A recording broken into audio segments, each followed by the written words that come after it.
Hey everyone, you are listening to Beyond the Ring podcast. Welcome to the Reliving the 80s Classics, where I cover Mid Atlantic Championship Wrestling episodes on a weekly basis. This week and next week, there's a small schedule change as the Mid Atlantic reviews are going to be on Saturdays this week and next week. I have already actually updated onto my Twitter. If you are not following me, kindly do follow it. I actually update firsthand onto the Twitter account. And before we get into this, guys, make sure to hit that like button, subscribe to my channel for more content like this, and don't forget to hit that notification bell. And one thing that I want to tell you guys before we get into this review is that this week we are going to cover two episodes, and let's see if I can manage 2 weeks or 2 episodes per week, because the reason I'm doing this is because last Sunday I was unable to do the episodes review, so I thought about that I should give 2 weeks worth kind of episode review. So this week we have where we left off, that is 30th Jan 1982 show. This was taped on 27 Jan 1982 at the WPCQ TV studios in Charlotte, North Carolina. So Mid Atlantic Championship Wrestling 30th January 1982 episode review. So as always, Bob Caudle and David Crockett are on commentary. Sandy Scott joins them, and the NWA World Tag Team title tournament is in full swing, and that's the main discussion of this whole show, you can say, because there were several tag teams that were being introduced or that were being shown here from various different areas, because they said that this is going to be a worldwide thing, and he mentions about this tournament. And then Scott also said that they will have comments from Eddie Graham, who is also concerning the title tournament. He'll be talking about, and they show highlights of the Andersons in the tag team, so from tag team action. And Scott then mentions that Ole Anderson will be entering the tag team tournament as well with a different partner, and that was the update, and that was the first. We opened the show, and then we go to first match: Blackjack Mulligan Senior and Blackjack Mulligan Jr. father and son tag team versus Jeff Sword and Mike Miller. So this was a very obvious kind of match, kind of giving an edge to the father and son tag team. They got the victory easily. You can say it wasn't a worth very good match or something. It was okay-ish match, you can say that. Sandy Scott returned to talk about the World Tag Team title tournament with Bob Caudle, and they then have an interview shown with Eddie Graham, who is the NWA president and chairman of the tag team tournament, and he mentions about this tag team tournament that's going to be happen all over the world. And this the entry to this fee is $25,000, they said. And he mentions tournament be conducted throughout the world, as I said. And Ray Stevens joins Bob Caudle then, and they show video of Jack and Jerry Briscoe from Florida wrestling as well. They show an interview with them conducted by Gordon Soley.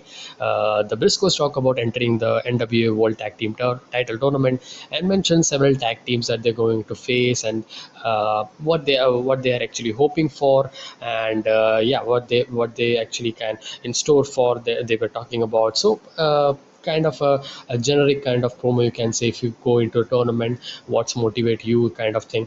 And they air a Briscoe stack match after that from Florida: Jack Briscoe and Jerry Briscoe against John Davidson, Rick Davidson, from a Georgia Championship Wrestling show.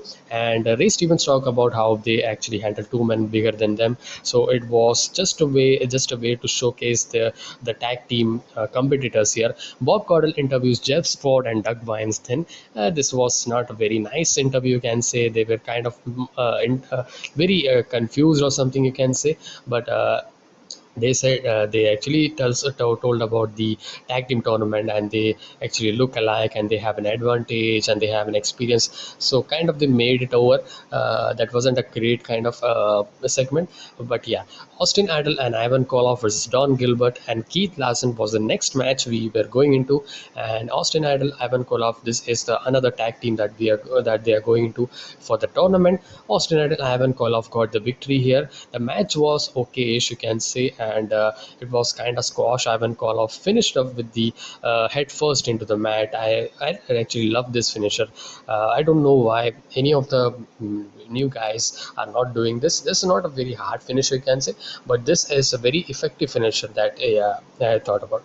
Blackjack Mulligan Senior and Junior joined Bob Caudle for an interview to talk about the title tag team tournament. They both are confident that they could win, and they actually also said they are not done with Sergeant Slaughter. We know the storyline going on, that whole Cobra Clutch challenge that was been going for 2-3 months right now.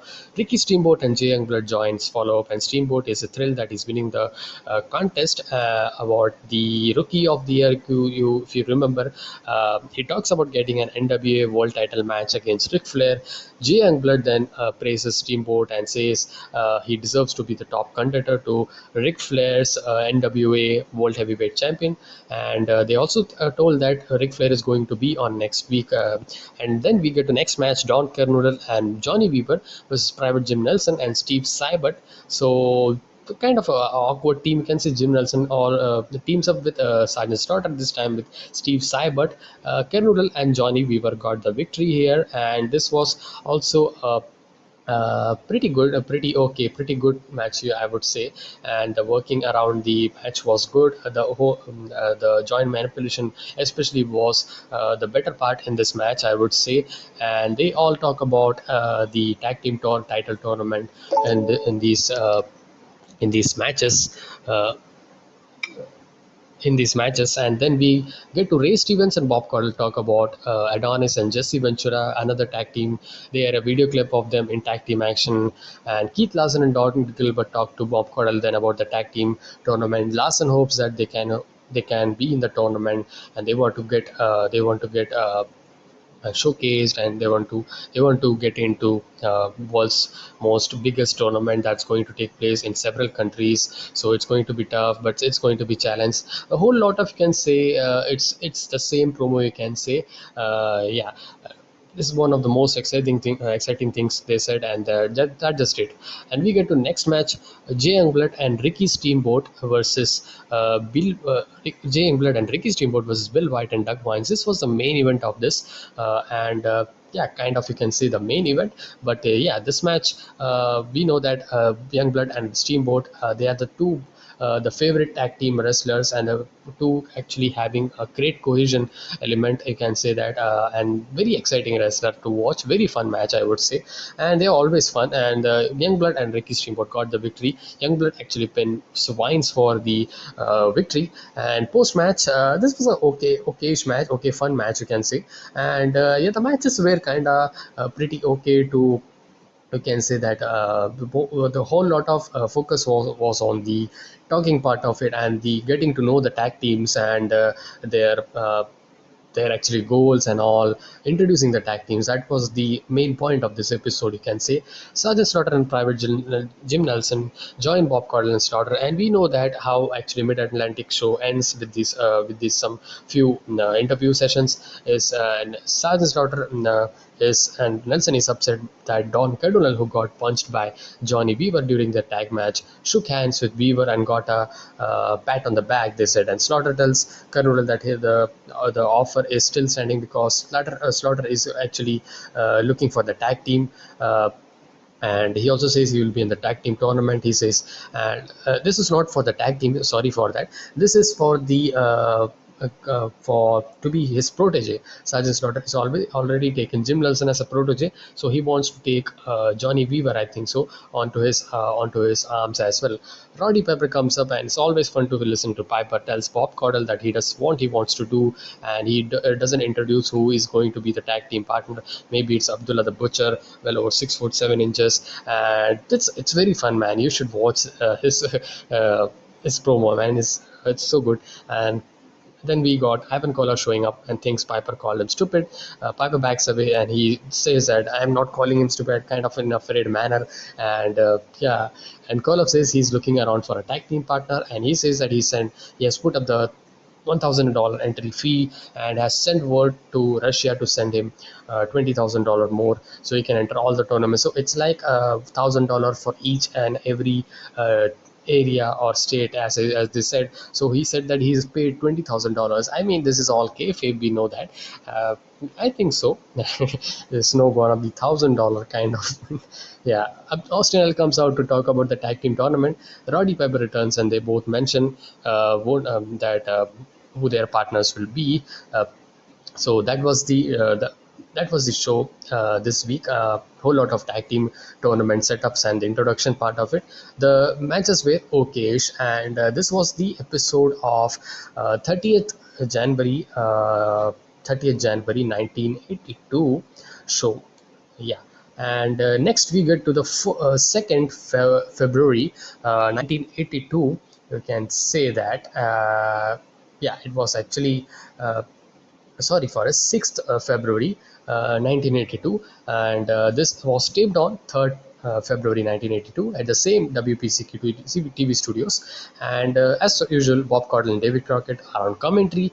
Jimmy Valiant joins as the show starts, and he talks about something I didn't care about.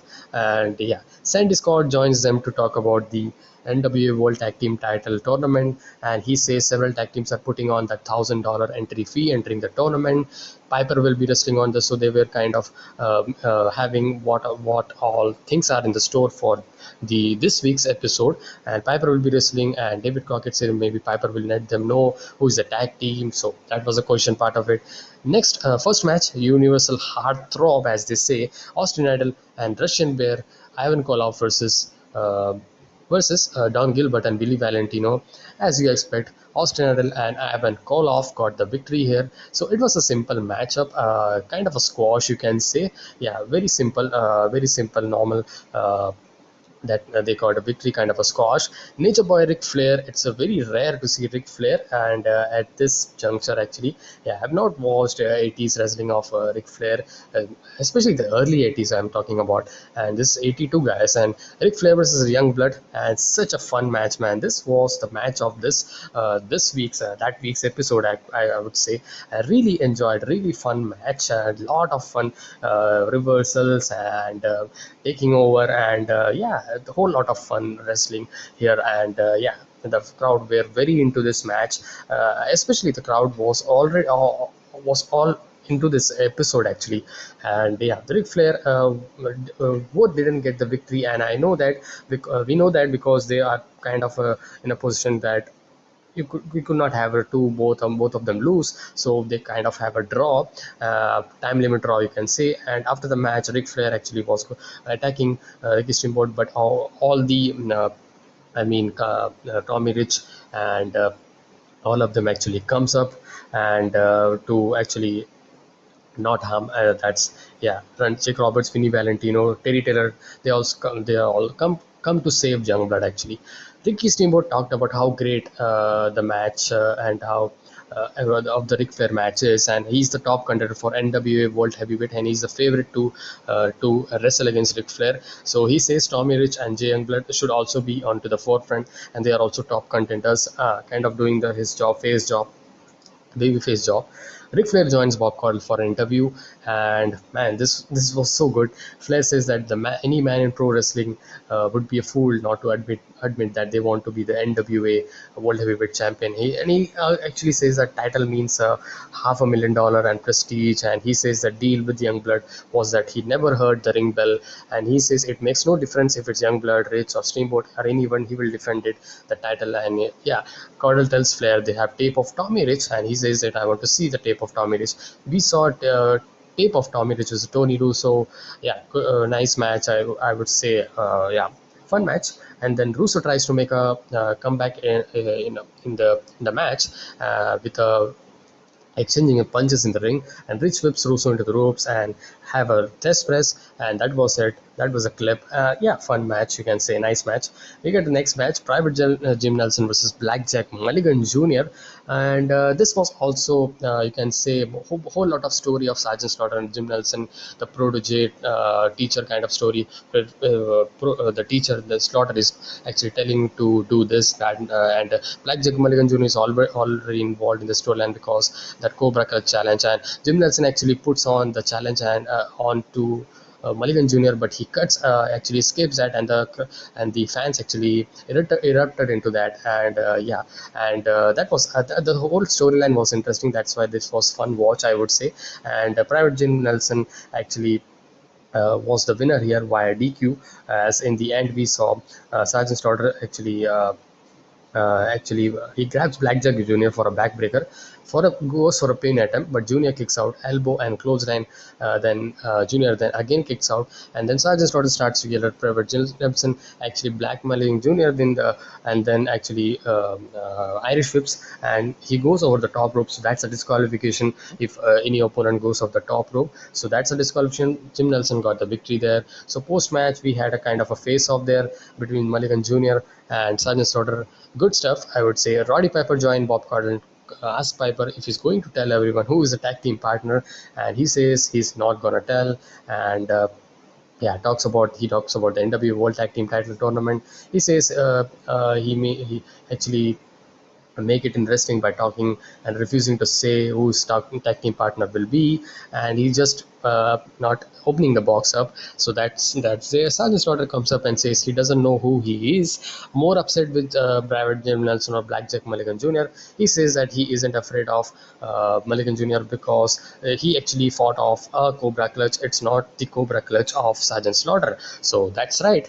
And yeah, so they are kind of having this storyline going on further. So that's fun. Austin Idol and Ivan Koloff, the new tag team, they are going for the tag team tournament. Talk about teaming up each other. Caudle he tells to Caudle that it is none of this business how often they will be teaming up. But Koloff says this tag team tournament is the biggest event in wrestling, and Koloff says that he is going to continue his defending his Mid Atlantic TV Championship because he's the TV champion, and he will take on the challengers. Whoever it is, even Roddy Piper, he says. I don't know why he still told about Roddy Piper. And Jake the Snake Roberts versus Buck Brannigan was the next match. Fun match. Jake the Snake Roberts got the victory here very easily, and he's one of the top guy, you can say. Yeah, so you are not going to see him lose. So yeah, so good fun match, I would say. It's always fun to watch fast-paced wrestling and all, so that's good. Roddy Piper versus Keith Larson and Tony Anthony in a 2-on-1 handicap match. Roddy Piper was with a tag team partner. They didn't introduce it, but he actually says that before the match not going to have the help of the partner. He's going to fight it off 2-on-1. So these guys were kind of just for to get over, you can say, against Roddy Piper, just to have that. Yeah, Roddy Piper was fun to watch, and the chops that they were doing, that was so fun. Even though it was handicap match, this was not straight up tag team match. This was so fun. Roddy Piper's moment and his trash talking and his chops, and both of them, I mean Keith Larson, Tony Anthony doing tagging out, and just the voice over acting. So that's one of the elements that you need to connect with the wrestling fans, and Roddy Piper was one of them, man. Rest in peace, Piper. That's it. I would like to say.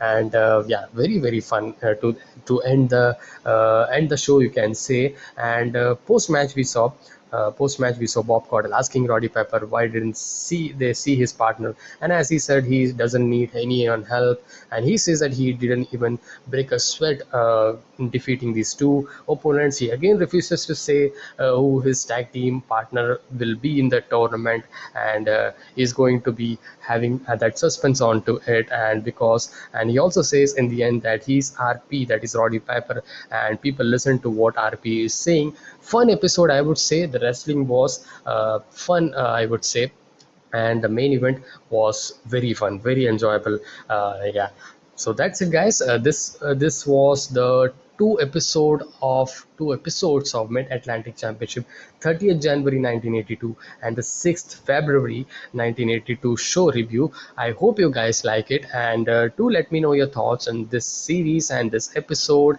and what you would like to improve on in any of the series or this series. Comment down in the comment section below. If you have watched it, or are you watching, if you are watching it, do comment in the comment section below, and like, share, subscribe, do all that great stuff. And I will see you guys in the next one. Until then, be safe, stay energetic, and peace.